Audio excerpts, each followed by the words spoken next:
My wonderfully dynamic Aquarius. To save some time, I shuffled the cards and laid them out already. I'm using a Celtic 10 card spread that allows me to look at past, present, and future influence for the week. And as always, I'll be teaching the tarot through each card. So you not only receive your message, but you start to grow your own intuitive relationship with the cards, because this is what this channel is all about, using the tarot for our betterment and our benefit. And yikey magikes. Aquarius, whoa, we were making such good progress there over these last few weeks. And now I feel like you've put the emergency brake on. You've gotten us into a ditch. So I need to untangle that mindset, because that's where it's all stemming from.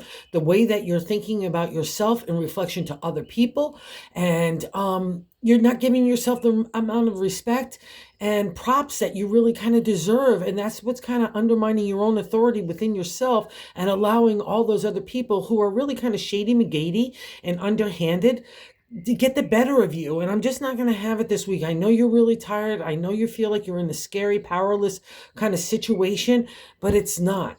There's shifts that need to be made. So if you're still dragging your feet on making those shifts, this is what this week is really about, is really kind of, the universe saying, whoa, Aquarius, we really need to do what's good for you. Stop putting your focus on other people and situations and the way that they're living their lives, or living their lives in conjunction to yours, or making yours lives miserable. No, because you're much more powerful. You rule thought in Aquarius, in tarot and numerology, tarot and astrology.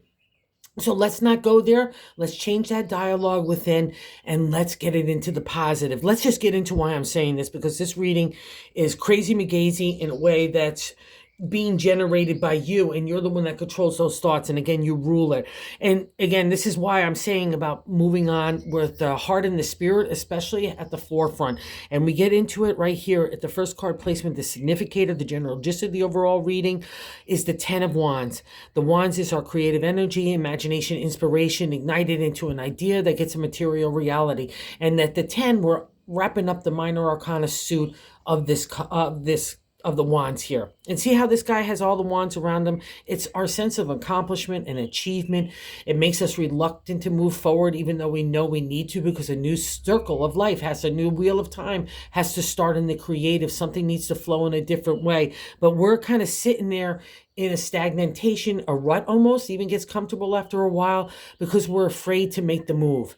And we're afraid that we might be giving up too much of what we've already built up to make a move. And I'll also say this, there's two things here. The one thing about the 10 of Wands, if we linger too long here, the Wands ends up crushing us. And we don't want that, because the crushing is happening in our inability to move forward in kind of a happy, creative way to spark something new. And imagination, inspiration get materialized here. And that's kind of like a beautiful domain for an Aquarius to play in. And I think part of this whole reflection here, and why this is all happening this week, is that downbeat kind of negativity that you're spurring for yourself is this guy. The second card placement is a crossing card, which is not allowing you to move on from the 10 of Wands. Look at new possibilities, opportunities, new potential, right? To go in a different direction for your heart and your, for even taking your achievement forth, even if it's in a different way. The King of Wands in the exalted state or in the upright state, it would be about creative energy. Again, that materialization. He's the charmer. He's advertising, promotion, marketing, PR, really getting executed in a really dynamic way. It's a fiery sign, right? And it's all about this guy being he's a salesman, right? But because he's in the crossing card in the non-exalted or the reverse state, which would almost give this indication here, he is a charmer, but he's a stealer of the heart. He's a stealer of the pocketbook. He could be even stealer of your friends and everything else like that, where everyone thinks this guy is a great guy. But you know that the wool has been being pulled over their eyes. You know exactly the true dynamic of the King of Wands. He's not really real. He's kind of fake. He has that big facade, but when you get down deep into that really domain of emotional connection, whether it's love or, again, even in business partnership or friends, all that kind of stuff, he's just not there. He can literally disappear for weeks at times. So it's like there's a cautionary tale with the King of Wands. And if that's the kind of lesson that you encountered, and you've been feeling like you've been fighting an uphill battle against the king, It's all for your betterment, and it's also to learn, to teach you how dynamic and creative and the charmer that you are. You just got to tap into it. I know it's a little foreign domain. I guess the Aquarius, they want to be to themselves, or in a crowd even to themselves. They're your own unique people. And also too, you live in tomorrow, so it's hard to live in today. But allow yourself to have that charming ability. Move this guy on the side, break that stranglehold. He'll give you that new idea to move in a new direction. He'll give you that razzmatazz in your spirit to feel like you're a hottie tamale again. All right, Aquariuses are beautiful people, not only inside but outside too. So I need you to reconnect with this, and I'm going to pop around a little bit because I'm going to tell you why this all happened. And it's been happening for a while, right? We know this. In the seventh card placement is the way that we're feeling about ourselves. It's a direct extension of the significator placement. And here we have the major arcana card. 1, 2, 3. We have 4 of those guys here. So it's a pretty big deal in this reading.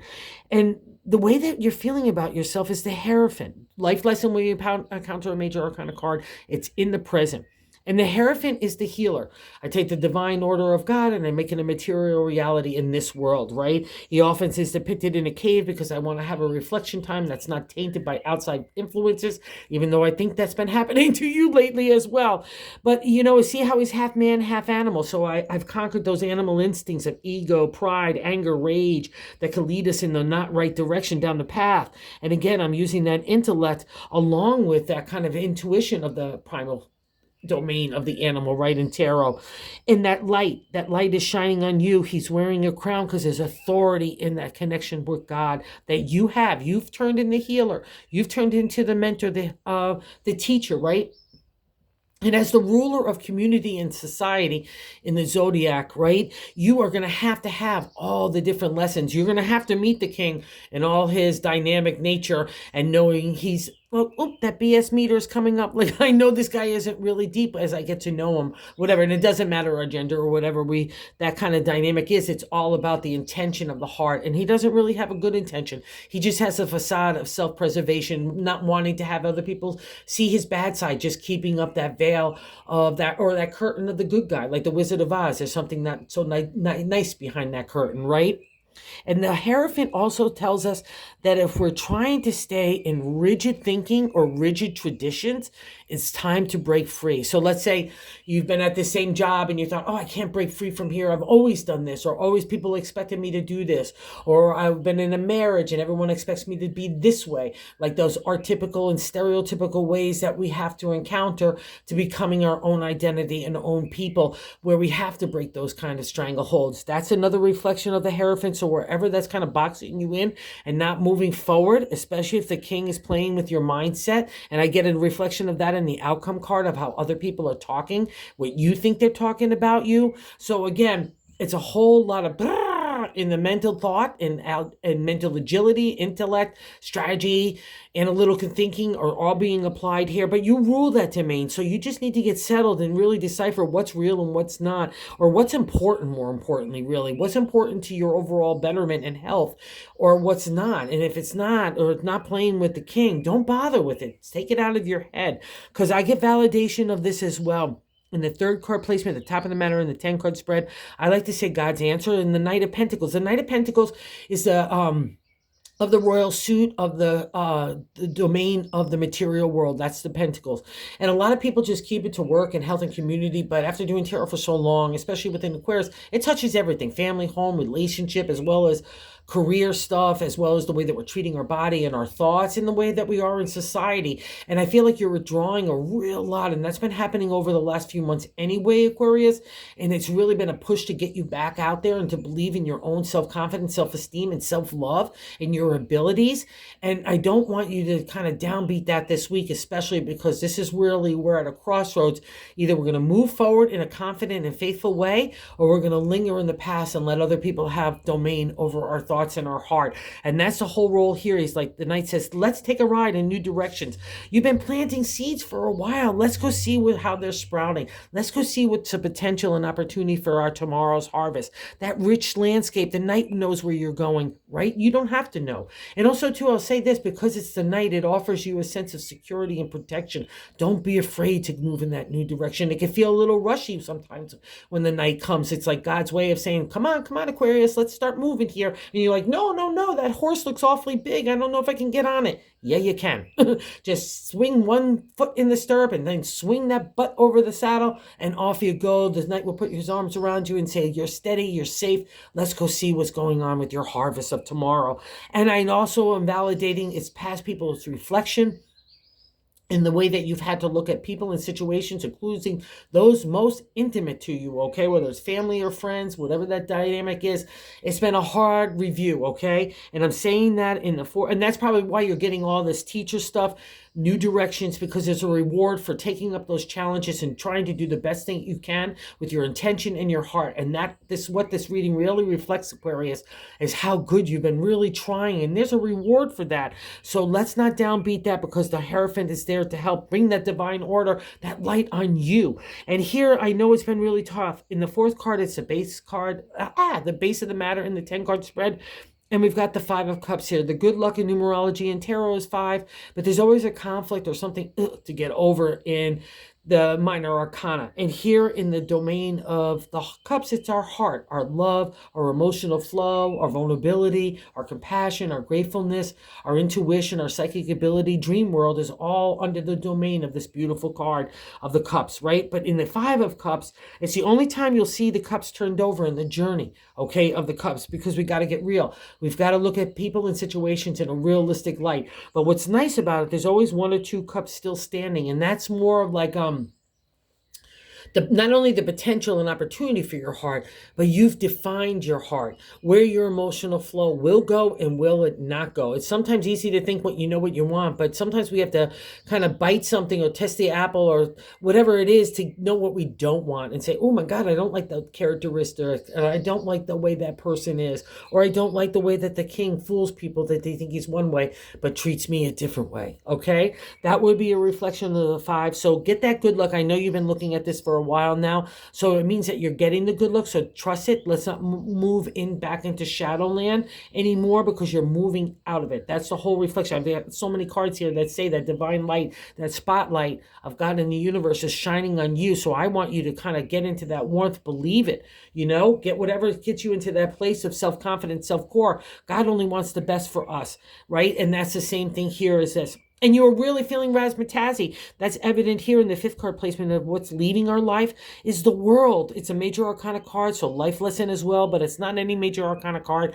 It literally ends the major arcana. So all life cycles, right? The new wheel of time, another thing is starting. That's what we're seeing here in the Wands, and it's a reflection here of the world as well. You'll always see it as a circle. A lot of times it's a snake eating itself, because we got it started once, we've got to loop around and start again. But the thing about the world, because we've traveled the life lessons, it ends the life lessons. Right now, we're going to go start a new journey on how to apply those life lessons in the everyday of what we're doing, right? In our overall character, the way that we are in society. Again, you rule this area, so good kudos to you here, Aquarius, because it's a reminder that you've got the intellect of the swords, the imagination and creativity of the wands, right?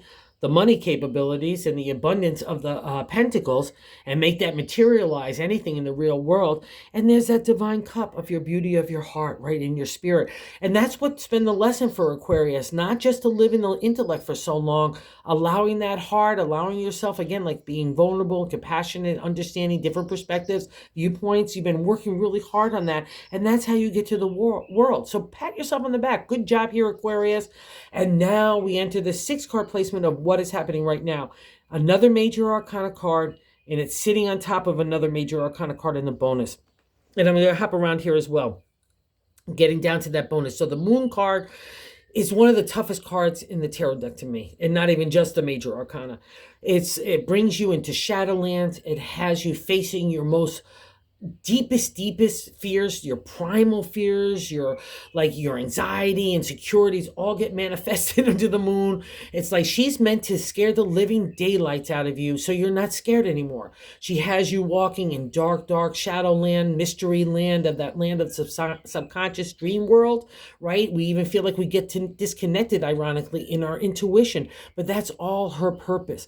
I want you to just keep on that light, and moving forward. Her sister, the star, is the same representation to me Now we're coming out of that emotional maturity and spiritual maturity. That's a reflection of the moon. She's like, Mama, she's giving you a rebirth. And you're still like, wait, what happened? You don't really believe you're standing on the sand now as she allows you to come out of those waters. That's her domain. She's a rebirth, like I said, and it's all about you. So when it appears to me, it's a past reflection. So, but we can still feel like the lingering effects, like we're looking over our shoulder. Is it going to come get me again? No. Okay. And I get it. Like I said, it's really scary. You can't get your footing. You can't get your hands. You can't even see anything. And it's not a small time mark. It's been going on for a while. But I love seeing it because now you're going to get the spiritual and emotional and the material rewards that the moon offers here. And why I have to point out the devil, part of this reading so importantly is especially sitting next to that king, and when we see in that 10th card placement, which is also gossip, other people's influences, okay? The devil card in the bonus card is literally we need to break free of traditions and rigid thinking. Anything that holds us back, or keeps us feeling chained or bound to situations that no longer serve us, that we need to break free, whether it's a relationship, commercialism, materialism, a job, wherever you're feeling like, oh, I got to stay here because of, but it's not your heart and your spirit. You really need to look at the reflection of the devil, because it means that you're still chained, and maybe it's the thinking of the way that you're approaching the King of Wands. If you're feeling like he's still playing in your headset, or you have to deal with him every day, break free, because that's the benefit of the devil. It's there to make us recognize its bad habits, its addictions, it's that rigid thinking. Like I said, it's commercialism, materialism, anywhere you're feeling like your worth is based on something else other than yourself. And that would be this guy too as well, right? And you feel like you're still powerless, or inability to be able to move forward or understand what's going on. Baloney. I tell you, Aquarius, you've got all this within you, and I know it. So that's why these cards are appearing. So go get the good karma that the moon offers. And also say this, don't, because of the King of Wands there in that cross section, don't look at other people as devilish. That's not your domain. Have that sense of forgiveness, and more importantly, forgetfulness. Just move on from it. And if you're dealing with it now, just again, breaking free brings its own authority and power. And again, that starts in our own thinking. The only people that could break free that thinking is you, right? And that's a reflection here. Give that healing energy to yourself, because that's in that self position. And you've got this ability to do that. And not only with yourself, but with others. Again, how could you be a great teacher or healer or be a good community or society leader? That's your domain. Or just even a good person, if you haven't had all these encounters of things that maybe even broke your heart and hurt you so badly, including from people that were so close to you. But that's part of the lesson, right? Okay, so believe in yourself. Now you're emerging as a new, more powerful you, and I'm really digging it, and I want you to dig it as well. Because here we get really interesting as well. This is why I love a 10-card spread. Because the 8th card positions how other people view us. And now you could grab some of your authority power back. The 9 of Swords, again, we're wrapping up the journey in the minor arcana, and this time it's in the swords. Our thoughts, our identity, okay, to the ancient tarot. Our intellect, our analytical thinking strategy all gets exercised in the way that we want to communicate that intelligence, right? But it's all about our identity. Especially for the ancient tarot, where it came to us, where we're breaking that archetypical or stereotypical way that we have to be with family and society. And it's no coincidence. It's sitting on top of the Hierophant. You're becoming your own person. That's paramount for an Aquarius. But other people look at you as a nightmare card. All right, that's the definition in tarot. But the nightmare is being generated by us, because we're the only ones that could generate our own thoughts, right? And I think in that 10, I'm going to just get here in the 10th card, outcome card, the firm foundation in the area of the heart. That's what you need to believe in. But the downside in the 4 of Cups in my deck is chitter-chatter, gossip. People may be meaning well, but this is the way you should live your life. This is the way you should love. You should have done this. You should have done that. And it's all meant to you say, okay, if that resonates with you and it speaks the truth, look at it, deal with it, and move on. But if it doesn't, then completely move on, and especially take that kind of thinking out of your head and heart, because it's affecting everything. And I think that's what's generating this feeling of tiredness, a lack of desire or ability you feel that to move forward or having a creative idea. I'm just going to poo-poo all that, because you're the one that's making yourself feel tired here, and I can't have it. I've been there, so I understand it so well. I understand these cards, and this nightmare card, if other people view you, they feel like they have an upper hand. So let's say you're dealing with the King of Wands in a legal way, or just even in a personal way. They think that they got the upper hand on you. No. know. So untangle it, hold your head up high. I don't even care if you have to fake it till you make it. Put a smile and authority on your position of who you are when way you walk, and hold your head up high, like I said, and believe in yourself. And all of a sudden you really are. Have a smile. Nothing like those kind of people hate more is when you get happy, right? Or you get that charmer yourself. This is all within you. That's why this reading is here. It's to remind you that you have these capabilities, Aquarius. Let's not beat ourselves up, because that's exactly what you're doing in the hopes and fears position of the 9. In the Queen of Swords, she's great for legalities and business and contracts, especially where we need an emotional distance in negotiations, or just getting that clarity, like dealing with the dynamic fire energy of the wands. We might need to take a step back. We could have 100,000 viewpoint, not only understanding our own perspective and viewpoint, but other people as well. That's strategy, right? That's analytical thinking. That gives you insight in maneuvering, like in a chess way. Okay, she's great like that. But 9 times out of 10, when she appears to me, we're aiming that big sword of authority at her head and her heart. I'm kind of stabbing myself with the idea of perfection. I'm pouring away that jug of emotion. I've already overcome the mountains of those big challenges to get that higher consciousness and perspective. And I've got that firm footing, but now I'm taking that, all that of all this, that tiredness, the scaredness, the anxiety and fear, and it translates into beating ourselves up in that dialogue of our head, and that it affects our words, our actions. We're snappy with people, we're snappy with ourselves. We're starting to expect everybody else to have that ideal of perfection and execute it as well. It never works. It doesn't work at all. So the first person that needs to untangle that thought is you. And it's no coincidence that sitting next to that 4 cups, again, the firm foundation is the big upright exalted state of this. So believe in yourself. You've got the firm footing to build anything around your heart and your spirit.